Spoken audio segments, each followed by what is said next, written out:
So, like, if we just look at 34. So, like on 34, put your x's together and your y's together. So, I have x squared minus 4x. Go ahead and put your little blank in there. And then plus, and do the same thing with your y values. So, y squared plus 10y plus your blank. Go ahead and send your 7 over. So I have a positive 7, and then I need to fill in these two blanks that I get for whatever I get for whenever I do my y and my x. So whenever I do the x, remember I just take that negative 4, I divide by 2, and I square it. So negative 4. Wait, what's in the little first blank?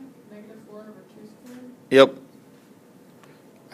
All I do is just take that middle number, divide it by 2, and then square it. Do the same thing with the y value. So I'm going to take 10, divide by 2, and square it. So I have 10 divided by 2 and square it. So then what's in orange and kind of green? So that's just going to turn into a binomial squared. I get so negative 4 divided by 2 is negative 2, so minus 2 plus, do the same thing with my y value, but I'm going to have y, and then 10 divided by 2. Well, I know it's a review. On the right side, I have 7 plus 4 plus 25. Right? 10 divided by 2 is 5. 5 squared is 25. Negative 4 divided by 2 is negative 2. Negative 2 squared is a positive 4. And then plus the 7 that came across. So then add it all up is 36.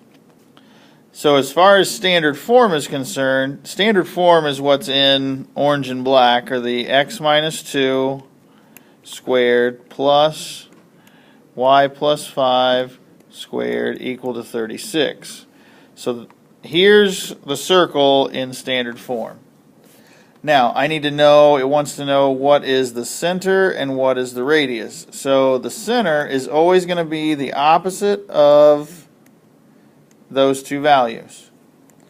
So the center of my circle, which is just h and k, so the opposite of negative 2 is positive 2.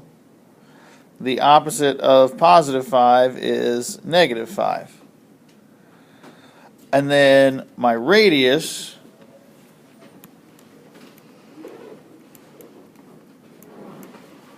is the square root of that back number. So the square root of 36 is 6.